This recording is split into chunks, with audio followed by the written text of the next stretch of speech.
Welcome to the Paper Trail, where we follow the journey, my journey, through the world of a CEO of a mortgage note fund. I'm Chris 70, and after years of buying, managing, and selling notes with 70 investments, I'm here to share the real stories behind the deals. What went right, what went wrong, and what I wish I knew earlier. From non-performing loans to seller financing to private lending, this show is about more than strategies, about growing your business, learning to follow the paper trail, and doing the due diligence that separates the pros from the rest. Now, let's hit the trail running.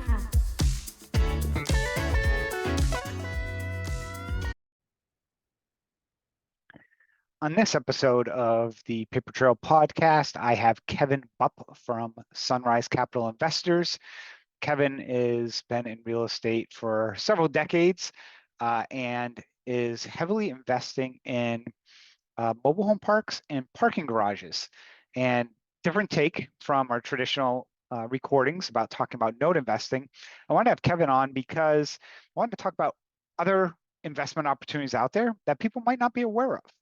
And we talk heavily into parking garages, which I have a lot of experience from my past life of working in commercial construction in regards to building, owning, and managing those. So something that I have experience with and love just talking shop with people about that type of strategy and dive deep. We also do talk about mobile home parks, some of the things that people do well, some of the mistakes we've seen people make, and talk about where we see the market headed. But what was interesting about this episode that I appreciate is the topic of investing in real estate, and it's not a get rich quick scheme. You know, Kevin mentioned put a 20-year vision and plan out there and just, go with the flow and try and hit those singles and doubles, because today, more than ever, see everybody trying to be an influencer talking about get rich quick schemes and high returns within real estate. And the reality is that just is very difficult to replicate over a long period of time. And if you stick with it in the long term and get those singles and doubles, every several years you get those bumps, which can provide enhanced returns and continue to grow your portfolio. So hope you enjoy this episode with Kevin Bupp of Sunrise Capital Investors.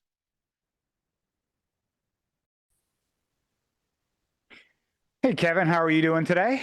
Chris, I'm doing awesome, buddy. Thanks for having me here. Excited.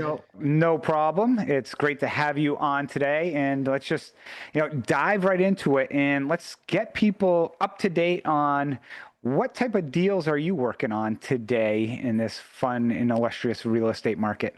Yeah, no, so we kind of keep things boring. I mean, we don't change too much. We've been buying mobile home parks for the last 15 years, and Yep. about 6 years ago, we started buying parking investments, so parking lots, parking garages, and so really those are our two lanes, and we tend to stick in our lanes, and we don't venture out because ultimately, we know that it takes 10,000 plus hours to become, an absolute expert in your respective niche. And so we just don't want to dilute our focus. So today we are still actively buying mobile home parks. We just closed on one yesterday, and Nice. parking garages. And we just closed on one of those last week. So we've actually had a Yeah. busy 2 weeks. And so no, we're, our business model itself hasn't necessarily changed. Obviously the market dynamics have changed quite a bit, just given where rates are, but I would say that we've had the most active 23 and 24 were probably some of the busiest years that we've ever had. We had some massive growth years, so we're still buying, we're still doing deals, and I'd say we're just probably making a lot more offers and fighting a lot harder to find the deals that actually pencil out and make economic sense to buy. Yeah. What I told people when they ask us has been, previously you'd be, a farmer for deals where, go plant some crops, cultivate the relationship, and it would grow and the deals would kind of come to you. Where today you're a hunter. You got to go put that bow and arrow and go out in the woods and start hunting to find it. It's a lot harder to find the deals today than it was several years ago in our space, and sounds a little bit like your space. And quick question in regards to the parking garages, which I find fascinating because I had a family friend when I lived and worked up in Boston who owned several garages. And they're really interesting in regards to it's such a small amount of companies, it seems, or people who get involved in it. And it's actually a lot more complex from what I've seen and involved in it. I know, again, mobile home parks, that's one avenue, but what caused that, you also to, I don't want to use the term shift, but also get involved in the parking garages because that fascinates me. Yeah, I mean, it accidentally happened. Probably about 8 years ago. I had a guy on my podcast. I was interviewing him, and I like to kind of expand outside the normal realms when I bring Mhm. folks to my show. Like I do kind of the major food groups, right? Yep. But I like to venture out every once in a while and do some unique things that just are Hmm. interesting to me. And one of them happened to be parking years back, and I brought a guy on the show, and I didn't Hmm. know anything about the business model. There was no Hmm. resources on it. Hmm. From the outside looking in, it's a pretty straightforward, simple model, right? People pull in, Yeah. they park, they pay a flat fee, and then they leave, right? Yep. It is way more complex than that. There's the dynamics are much more vast than just pay an hourly rate, stay for 5 hours, and then the arm goes up and you leave. But I interviewed this guy on my show, and I was so intrigued at the end of the interview. And I had so many more questions that I literally called him back up. We talked for another Hmm. hour. I flew him to Tampa, spent a day with him, and still was like, man, like I'm trying to poke holes in this business model. And so, you know, we back then we were just mobile home parks, and again, we did not want to dilute our focus. But business partner and I were so intrigued, and we were trying to find, reasons why parking wasn't a great investment. And it had a lot of similarities to mobile home parks. 15 years ago, mobile home parks, it was a very fragmented niche. It's quickly becoming consolidated, but it was a very fragmented niche. They weren't building new ones, right? And so Yeah. you got this supply demand imbalance, and there's those were same things happening in the parking sector. Again, it was a very fragmented space, and I was like, man, there's Hmm. something here. So anyway, we spent years going to conferences, meeting other parking owners and operators, and we finally just took the dive in 2020 is when we bought that first parking asset. So I guess to answer your question, just again, a lot of similarities to our current business, but I think the biggest one that really sold us was, and really two things. Number one was, and we're very specific on what we buy and where we buy it. The one we just closed on literally is in downtown historic Philadelphia. It's a block away from the Liberty Bell, a block away from Independence Hall. Literally, the parking supply is incredibly constrained in that area. You cannot build a new parking garage. Yeah. Another one will never be constructed in the same vein that the one we currently bought. And on-street parking is an absolute nightmare, right? And so, like, it's irreplaceable real estate that actually cash flows incredibly well today. And a lot of what we buy also, we've been buying it from institutions recently, and what you'll find is they own things for a number of years, and they get a little lazy later on, in their investment term. And there's a lot of meat left on that bone when we take it over and have a much more granular approach. And so, but the second piece that we really liked that really just got us excited was that every our mobile home park business, we're vertically integrated with the property management. So every time we buy another property, we bring on additional staff, right? And we've got an incredibly large staff. When you look at the investment side and the property management side of our business, of our organization, Hmm. and the property management is not the sexy side of the business. However, it's a necessary evil. There's not really any great third party property management companies that specialize in the mobile home park space. We tested that road. They're not great. So if you want to be in the space, you have to build it in house, right? Yeah. The parking sector is a little different. There's a number, both locally, regionally, and nationally, parking outfits. Most that have incredibly elaborate technology platforms. Some that are even publicly traded companies. And so we felt very confident in our ability to find best in class and have a lot of options in these big markets that we're in. So that we knew that we bought a parking asset. Really, the only thing we needed to have was our asset management house. Like we needed to find the opportunity, have the asset management house, but we could literally grow by hundreds of millions of dollars to AUM without actually hiring additional employees. And that was intriguing to us. So we could expand our business, we could 2x our business, our AUM, and not necessarily have to hire more people to do it. So that was also the expansion model was very clear and Yeah. and achievable without us having to literally hire a bunch of additional folks in house. So just a couple Yeah. things that really Cool. got us excited about it. So anyway, it took us a couple years. We studied it for a couple years. Finally, bought the first asset in 2020, and have been buying one or two Yeah. per year since. Oh, that's interesting because a few things you mentioned, I say resonate with us as well, which is the first is staying in your lane and staying focused on what it is we like to do and not chasing that shiny object of going from short-term rentals to this to that. And certain funds that I see out there, they've got a mobile home park, a self-storage, a multifamily, a single family, a short-term rental, a debt fund. And I look at it from the standpoint of I don't know if they're successful or not. I know I wouldn't want to have to manage that many different asset classes because, again, the number of people you'd have to bring in that are experts in that would be overwhelming. And interesting about parking, I'm just curious because, involved with, Washington, D.C., worked, we've developed properties and also company that I work for owned a lot of properties. You hit the nail on the head where with those, you don't really need to hire companies because hire people because there's companies that come in and basically either manage it for you, or I know in certain markets, they'll actually like master lease it from you and they just pay you. And then they, will collect, if they make money, great. If they don't, bad. Like during COVID, I know company I work for, they had to renegotiate with, I think it was like Metropolitan or I forget which company, because they kind of like own the parking rights to the property and collected all the fees and stuff. But during COVID, it's like, we're not getting anything. So Yeah, so we have both. Yeah, so to yeah. your point, we have a number Mhm. of parking assets that we literally are they're on a triple net lease where there's an Yep. operator that's leasing it. We're Yep. getting our returns and it's Mhm. secure, and they get any of the upside, Yep. but they also take the downside risk, right? Mhm. And then we've got other arrangements where we felt it was in our best interest, given the variety Mhm. of circumstances, just to keep a Mhm. management agreement in place, right? Yep. And then Mhm. basically manage that manager, and these management companies are most of the ones we use they're really big names. They've got again Mhm. really robust Yep. technology platforms that we would never be able to replicate. Mhm. They've been building them out for decades and decades, and are much more advanced on that side. They're really software companies with personnel, is what they are. Yep. That's really what the Mhm. parking world has come to. So we Yep. leverage that expertise that exists, and Mhm. again, it's allowed us to buy very large assets in great Mhm. markets, and not necessarily again have Mhm. to expand much of our team to do so. Yep.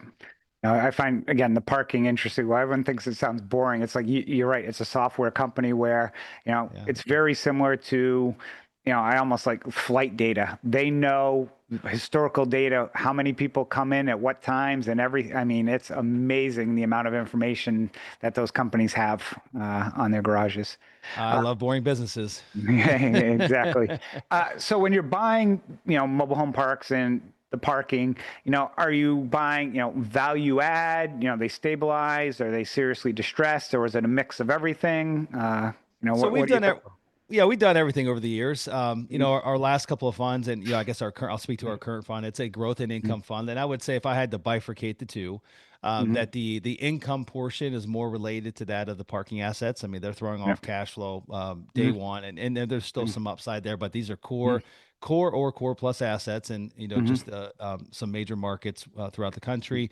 And then our I'd say that our growth side of the fund is more related to the mobile home. That's not always the case, but most of the Mhm. mobile home parks we buy, there's a value add component to it. There's a little bit of a heavy lift to where we're going to go in and Mhm. upgrade the infrastructure, the amenities, bring some Mhm. new home inventory in, Mhm. take it from 78% occupancy to 98% occupancy over the next 3 years, and recapture a loss to lease that maybe sometimes could be as much as 20 or 30%. So, Mhm. so they work really well together. Like we blend them together in our fund.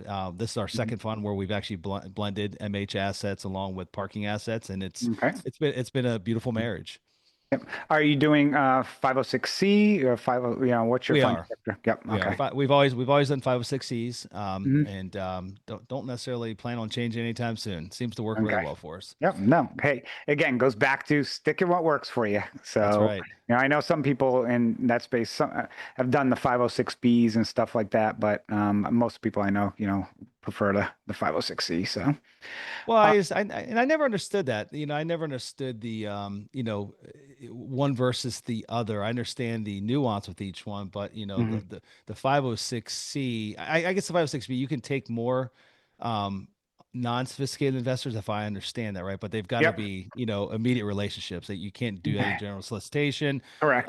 But I feel like, again, the ability to do general solicitation, kind of build your brand and your network has Mhm. always been more appealing to me. And Mhm. so anyway, to each his own, right? But Yep. we've always gone with the 506C just for that reason, so that we could Mhm. talk about it to the world, to Mhm. the masses. I would say over the Mhm. years, while we still do Mhm. 506Cs and we promote it to the masses, Mhm. we have really taken a strong emphasis over the last 3 years to really go deeper within our existing network than wider to a new network. So just Mhm. really work with investors that have been with us for many, many years and various funds and work with their friends, family, colleagues, kind of get Mhm. more deeper into the roots of it all Mhm. with folks that know who we are. They understand our track record. They've been with us for many, many years. It's just it's an easier sales pitch, right? It's not even a sales pitch at that Yeah. point in time, right? Like it's a proven Mhm. concept. And so rather than trying to educate new folks, while we Mhm. still do that, it's much more difficult to bring a new sale Mhm. into the equation, a new investor into the equation. Yeah, over the last 12 months, we use a Regulation A offering, so gets the Hmm. best of both worlds of we solicit, but we could also accept non-accredited funds. But what we found is, again, the majority of capital inflowing right now is primarily reinvestors, or I'll call it friends of investors, and just Yeah. getting comfortable with understanding who you are and having that track record. And the simple thing that I always tell people is, I just want to do what I say I was going to do, and if That's right. something changes, I'll let you know. I don't want to have any bodies buried in the back. It's, hey, look, here's what's going on. So, Yeah. and talking, kind of shifting a little bit, about that capital structure and so forth. In regards to financing your assets, with the interest rates, now I think I'll use the term stabilize in regards to, they're not, haven't shot up, 300 bips, recently and stuff. They're still fluctuating, but has that changed how you structure your deals, or have you got any more creative, or, changed a lot within your business? No, not really. Again, just back to the growth and income piece of it. Pretty much every parking asset we buy, it's got a positive yield to it going into it, even with where Mm-hmm. the rates are at today. Mm-hmm. With really our what we shoot for with the with the parking assets. Again, they're the income, really the income engine of our growth and income fund is to reach a stabilized yield of about 150 basis points over our debt, right? Yep. And Mm-hmm. typically we like to be able to reach that in the first 12 to 18 months. Most of the time it's 12 months. Parking's pretty straightforward when it comes to value enhancement. It's Mm-hmm. most of the time it's rate adjustments and technology upgrades.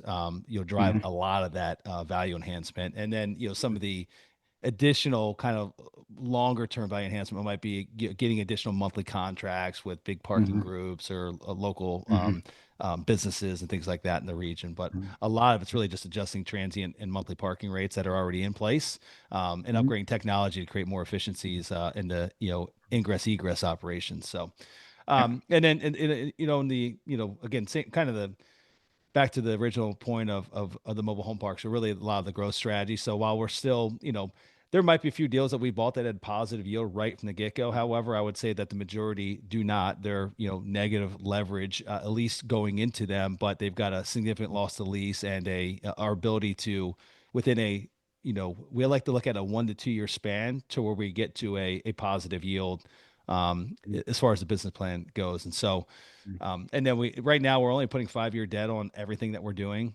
five Okay. year fixed debt, knowing that I think there's a more chance than not that rates will hopefully, subside at some point in the next 5 years, and that Yeah. we'll, do a recap at that period of time. So we're Okay. not locking in any 10 year, even when we could, we're not locking in any 10 year debt. Like a lot of the parking Mm-hmm. stuff we do, we've done some CMBS. We've got a local bank out of Chicago, not local to us, but out of Chicago that's actually been offering a great product to us. They love parking. They just landed Mm-hmm. on our second deal, Mm-hmm. and they gave us a 10 year option, 10 year non-recourse fixed Okay. option, a 7 year as well, but we went with the five Mm-hmm. just because, again, Mm-hmm. I feel very confident that we'll find ourselves in a lower rate environment here in the next 5 years. I hope I'm right, but I believe Yeah. that time is on our side there. Yeah.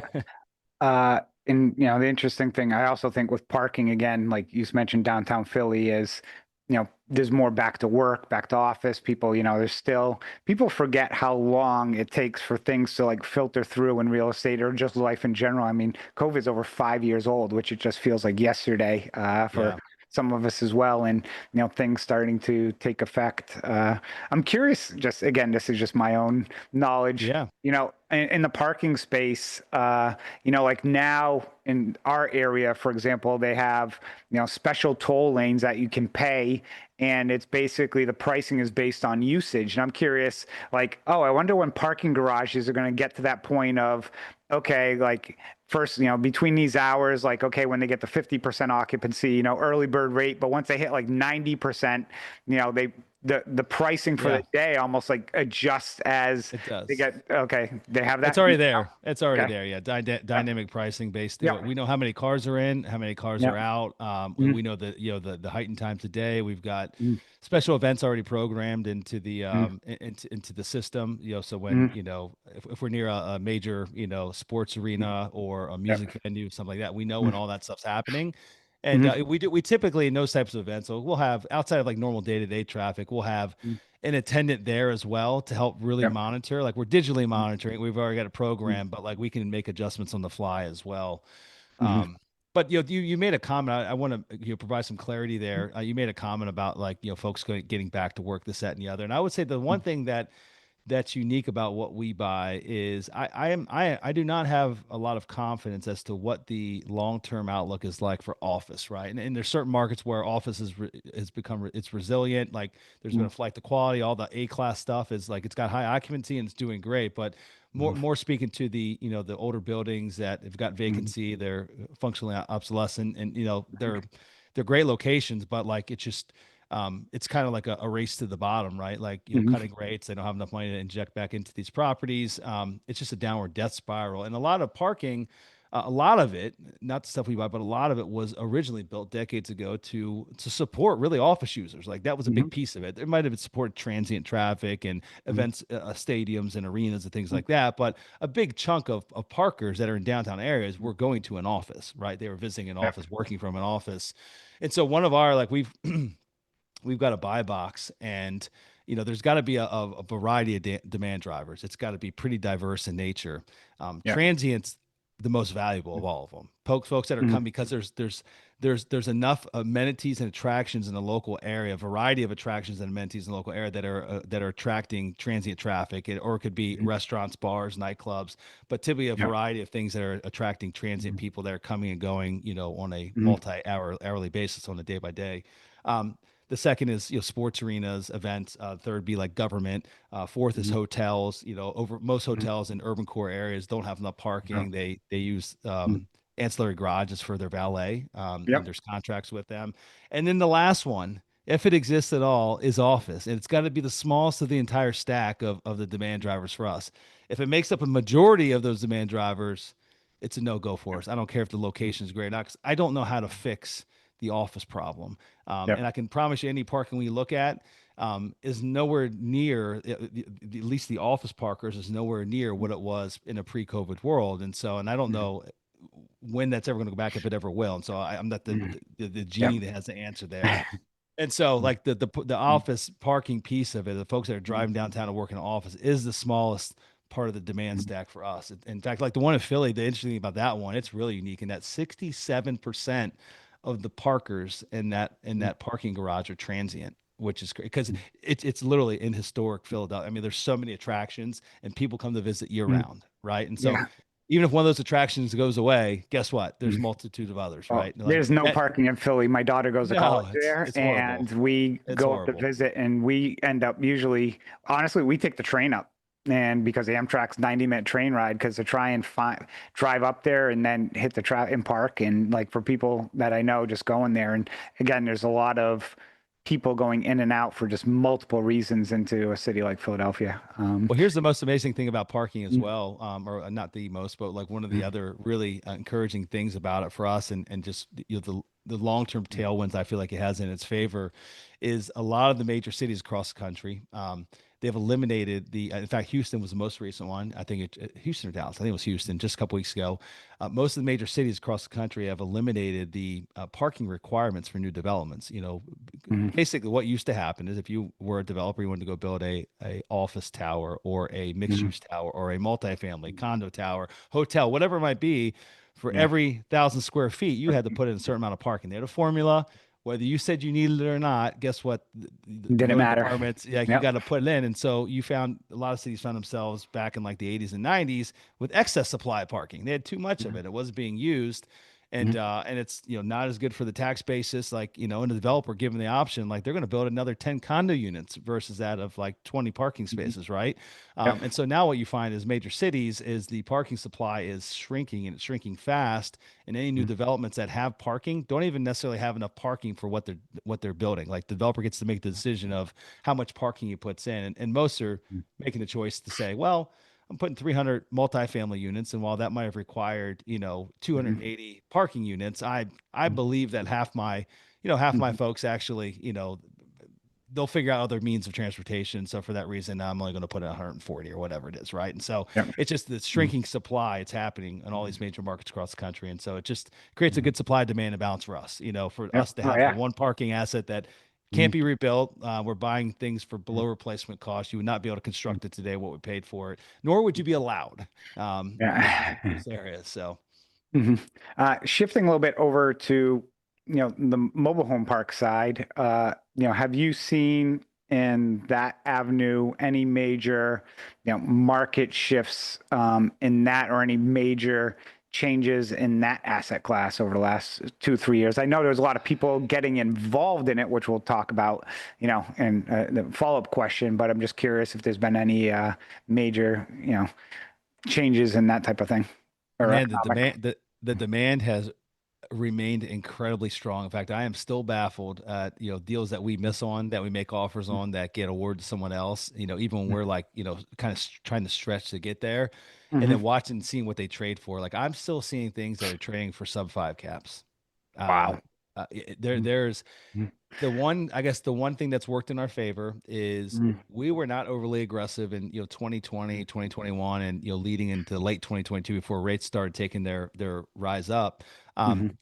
Folks were just overly aggressive buying everything they could because of historically low rates. And Mhm. we just had a hard time making a lot of things pencil, knowing that like rates wouldn't stay that low forever. And so we were, underwriting recaps at, 5 or 6% interest rates, Mhm. which is kind of where we're at now. I'm not saying that I knew the future. I just knew that it wouldn't stay that low forever. Right. Yep. Um, and so what that did is while we bought some great assets during those years, we actually sold. We took advantage of the market and sold at some peak pricing, prices that Mhm. I couldn't even make sense of. And we owned assets for many years. I'm like, I don't know how Mhm. someone's paying this for it, right? Um, Mhm. but it put us in a really good position in 2023 and 2024 to go kind of on a buying rampage. And there weren't a lot of the buyers got pushed to the sidelines, kind of Mhm. running damage control on maybe things they were paid for, right? Or Yep. their liquidity dried up. And so it gave us an opportunity to kind of buy some phenomenal assets and great markets for those 2 years. And I'm seeing buyers that had historically been on the sidelines, even some big institutional groups that have been on the sidelines, Mhm. finally stepping back in, which I don't like, but it Mhm. is what it is, right? Like competition is a Mhm. good thing to a certain Yeah. degree. So Mhm. I would say I feel very happy to know that we took advantage of kind of a bull run, at least for us, over the last 2 years when others were, they were kind of either they had fear or uncertainty, or again they just Mhm. they grew and expanded Mhm. so fast in those Mhm. prior years that now it's Mhm. like, okay, we got to figure out how to operate what we have in Yep. this new environment and not buy anything new and add on to the top of it. Mhm. So if somebody wanted to get involved in mobile home parks, and I'm not one of those people, which I think they're awesome investment. It's just I'm already stretched, and again, I focus on what I do, but I know people who listen and want to get involved in certain things. You know, two questions I have is like for your parks, do you also own the homes, or you just, try and lease as much, basically just ground rent as much as possible? And then secondly, I was going to ask, what are some of the biggest mistakes you see people make in that asset class? Yeah, no, two great questions.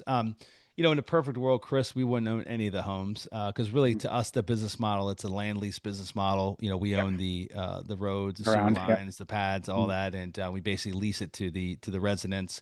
Mhm. And then they maintain their homes, right? They Yep. maintain the plumbing in their home, the electrical in their home, the roof in their home, the HVAC, right? All those things that cost a lot of money Mhm. when you have Mhm. rentals. And Yep. so, but we don't live in a perfect world. And while we do have a number of communities that are 100% resident Mhm. owned, meaning that we just do a land lease model, we've got many others, most of which we've inherited from a prior owner to Mhm. where, we own either maybe Mhm. maybe as low as like 5 homes in the community or as many Mhm. as I think we own a few communities where we might own 80 or 90 homes. Mhm. But I would say that our business model has always been to when we acquire a community Mhm. that where we own homes, it's to sell them Mhm. off. It's to make it buy them at a good price and then, make a compelling, a compelling, a compelling enough reason for the renters to either buy Mhm. that home, convert it into homeowners, or when that rental turns, Mhm. to basically put it on for sale versus for rent and find someone that actually is looking to buy a home and then get that thing off our balance sheet. So, Mhm. so that we can get it back to more of a land lease model. So I think in our Okay. portfolio, I think we have about 400 or 500 homes, which makes up about 10% of our entire lot count or our pads. And so Mhm. it's not huge, but it's definitely we own quite a bit.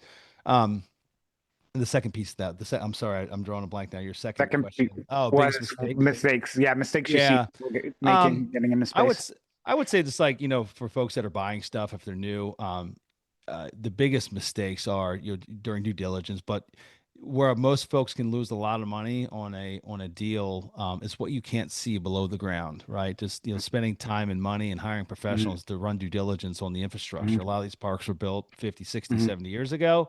Mhm. And depending on what type of soil they're in and the Mhm. material that was used, that infrastructure underground could Yep. absolutely eat your lunch if you don't know what you're getting yourself into. To where Mhm. you didn't run sewer scopes and you find out that the sewer's failing in multiple sections of the park and you got to replace Mhm. your whole sewer line system, which not just from a cost standpoint, but it's intrusive to all your residents that are living there. You got to tear up roads and it's incredibly costly. So on top of that, you might have a sewage issue for a period of time while you put new lines in. So things like that, or even private utilities, people that buy parks that have and we own a lot of parks that have well systems that service the entire Mhm. park, or a wastewater Mhm. treatment plant, which is basically like Mhm. a miniaturized version of the type of treatment plant that's in the city where you live today Yep. that treats sewage. Those things, they take professionals to operate them. They take professionals to create budgets for them. Mhm. You need to understand, what the life expectancy of all the equipment is, and Mhm. budget accordingly for repairs and maintenance and upkeep and all those things, right? And wastewater treatment plant, they could be minimum $1 million up as high as like $3 million. And if you buy a park that's Mhm. got one that's failing, not only do you have a money problem, but you also have a problem to where you might Occupancy start losing problem. yeah, absolutely, residents that can't live there if they can't have their sewage treated, right? So same thing with like a well system, same thing. Yeah. I knew a guy who bought a park and he's like, oh, I got it on seller financing, creative this deal and stuff. And, I was talking to him and, I was just intrigued, asking a bunch of questions. And first question I usually ask him, like, oh, I'm just curious, like, was it on a, I say, I use septic system, but, private systems, or because it was like 15 homes, it was small. Mhm. And I'm like, or, was it public and stuff? He goes, oh, good. He's looked at me, he's like, oh, that's a good question. I don't know. And I'm like, you don't know. I'm like, if you have to go, like, and again, parks like that, I'm like, it could be 15 little separate septic systems, or I'm like, you Yeah. have no idea. He's like, no, but I got a good deal and I have to put any money into it. And I was like, oh my God. Oh, so it was somebody, basically, owned some real estate and was like, oh, I wanted to buy a mobile home park, and somebody offered it to him. And, he's like, oh, I didn't have to, basically seller financing, didn't have to put very little money down into it. And now he's trying to figure it out on the fly. And I'm like, oh, that's not a good way to figure out real estate. So, Yeah, no, I mean, like mm, there's certain properties I've seen over the years, maybe like small parks like that or in rural mm, markets, or like they mm, have, failing systems. It's like you couldn't give me that. Like really, like even yeah, just because you got it for free doesn't mean that you actually should take it, right? Because now yep, not only could it actually cost you money, but liability. There's some major liability that you yeah, step into when you've got mm, residents that you're supposed to serve, and if they're on a mm, well system or mm, there's sewage that's flowing through the park because your mm, system's yep, failing. it's a big deal. And you Yeah. might end up on the front page of the newspaper for the wrong reason. Yeah, when people always, ask like, oh, what could I get sued for and stuff like that, with an LLC or whatnot. And I'm like, that's one of the ways you could get sued because it's, basically common maintenance. But That's right. as we wrap up this episode, I'm just curious, get your opinion of where you think real estate markets are headed over the next kind of 12, 24 months, and, I'll say just overall markets, and then also in kind of the spaces that you play in, just love to get, and again, nobody has a crystal ball. Yeah. This is not Yeah. financial advice, people, so. Yeah, and I'm not an economist, honestly. Like Yeah. how we look at things is we intimately understand our two niches that we're in, and Mhm. for me, it's always location first, right? That so like the fundamentals have never changed. Yep. Who cares where rates are? Who cares where prices are? Who cares where foreclosure rates are? Well, it doesn't really. It's all irrelevant. Like the general fundamentals have not changed. So first and foremost, if you're buying I can just speak to, mobile home Mhm. parks and parking, but it's really Mhm. applicable to every other type of real estate, multifamily, which is struggling right Mhm. now. But if you buy it in the right location, in Mhm. an incredibly desirable location, has a high demand and high need for your product, Mhm. and you buy at the right basis, Mhm. and you execute your business model as you've laid out, Mhm. then it shouldn't matter where we're at in the economic cycle, right? Like, and, Mhm. I think where things became challenged, and I'll speak to multifamily because it's the one that's Mhm. having the hardest time right now, is the overly aggressive nature that space got to, but also how Mhm. aggressive the business plans were. Mhm. As far as double digit rent increases weren't going Take it, to continue forever, right? Like take a I guess Class it's C building and turn it to a high B, low A. Like the location plays into that factor, like you yeah, mentioned, and then, it's yeah, so. absolutely. Yeah, Mhm. at some point, like, the music has to That's stop at that about. point. And so like, yeah, the Yep. fundamentals, like I think the fundamentals just got out of whack and people just Mhm. saw dollar signs but didn't see reality. And Mhm. so again, I just really getting back to the basics. And for us, it's always been a slow and steady. While we've had a great last 2 years and we've grown significantly, we've hired some great talent. Mhm. For us, it's like, slow and steady always wins the race. And that's Mhm. hard sometimes. And I would say that some of the biggest struggles that we had internally as an organization, more as it relates to myself and my business partner, Brian, was in the heyday when there was a lot of capital flowing around in 2020, 2021, 2022. Mhm. He's on the capital raising side and we were turning money away. And I'm like, Brian, I don't know what to tell. Like, I can't find deals that make sense. Right. And so we're not going to Yep. buy. It's okay. Mhm. Things will change, but we're not going to buy just to buy. And so for that reason, we turned money away that probably went somewhere else. Right. But it put us Mhm. in a great position to buy when things made sense to buy. Mhm. And so again, it's all about just playing the cycles. It's a long-term game, right? Like this isn't you might get a few pops in the first couple of years if you're in the business, Yep. but just know that like you better have like a 20-year horizon, really. Like this is like get in and know, just get settled for the ride. And you'll look back in 20 years and be very happy that you were patient and just steady along the way rather than trying to only hit home runs, right? Like just hit really good singles and doubles every once in a while. A home run or even a grand slam will come along, but singles and Yep. doubles but location is the first and foremost. Like Mhm. if it's an inferior location, just move on. I don't like your buddy. I don't care if you even get the deal for free, right? It's Mhm. just it's nothing's ever Yeah. free. No. Nothing's ever And free. Move on. no, and two things that I say relate to us and that I preach a lot that you hit on is again the singles and doubles, and unfortunately everything on the internet and social media today is basically like the home runs or the grand slams. And then the other is get rich quick. People, oh, make this much your first year or that year, or you can do this or you can do that. You know, people, real estate is the long game. And you mentioned 20 years. That's a long time for people, and people got to realize, you know, the way the markets work. And I remember I bought my first house in 2001 and I sold it in 2004. And basically it appreciated about 3% to 4% per year. And by the time you paid, the closing costs and everything else and the brokers and agents, I'm like, I paid 225 grand for my first house. I may have made like 10 or 15 grand on it, which I'm like, wow, that's a lot of money and stuff. And I think people got spoiled by all the money that was in the markets that people were making on these deals, especially on some of these single family and other deals where, you buy a house and it's worth $50,000 more, just like it was in 06, 07, and, early 08. And like, oh, real estate's easy. I'm going to be a millionaire in 3 years. It's like, no, that's very rare for people. And it's like anything, it's a very long play, not you can't look at this as a 12 to 24, 36 month horizon. You shouldn't look anything less than, I'd say 5 years, I think is even short, but 10 years. Yeah. I always tell people, you gotta look at what it looks like in 10. So. Yeah, I agree. And there's faster ways to make money. I mean, like if you want to go actively buy a business and run a business, outside of real estate, I think that you can find incredible returns, and an opportunity to create cash flow. And, but like you're going to be, you're going to be grinding there as well, probably even a lot more than that of what you're going to do in whatever type of real estate you buy. So, but it's, again, slow and steady really wins the race in my mind. And if you have that mentality, I do believe that you're going to find there's going to be, maybe it's every other year, every 3 years, you're going to get those Pops. triples and those pops, right? That just they just like elevate your overall returns, right? Wherever you're looking at more of a linear, what's the next 10 or 20 years going to look like? You're going to get these big spikes that really elevate that overall average return over that lifespan. So, yep. So, yeah, I mean, you look back 20 years from today, and that was 2005, things were popping. And then, of course, we know what happened a few years later. But I bet you everybody who owned property in 2005, wherever it was located, if it was a good location, still wish they held it versus probably selling it or forced to sell. So, I'm one of those. Yeah. So, great. Yeah. Well, Kevin, thanks for coming on today. How can people reach out to you?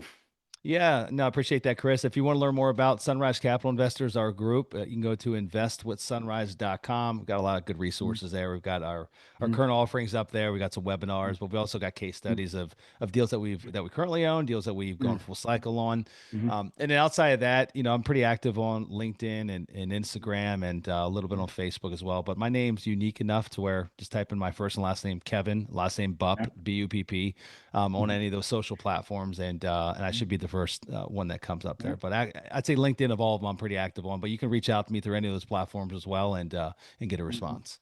Yeah, and if people are interested in, again, investing in their offerings, if the motorhome parks or the parking, which again, I don't see a lot of people, operators sponsoring those because it's such a niche. And when you can find somebody with that expertise, it's somebody that you kind of want to hold on to. So appreciate you coming on today, Kevin. And as always, for people listening, if you like this episode, please share it with your group and leave us a review on your favorite listening station. So thanks for coming on, Kevin. And thank you all for listening. Thanks for joining me on this episode of The Paper Trail. I hope today's insights help you sharpen your note investing strategies. If you found value in this conversation, subscribe, leave a review, and share it with fellow investors. I'm Chris Seveny, reminding you to keep doing the work, trust the process, and always follow the paper trail. Until next time.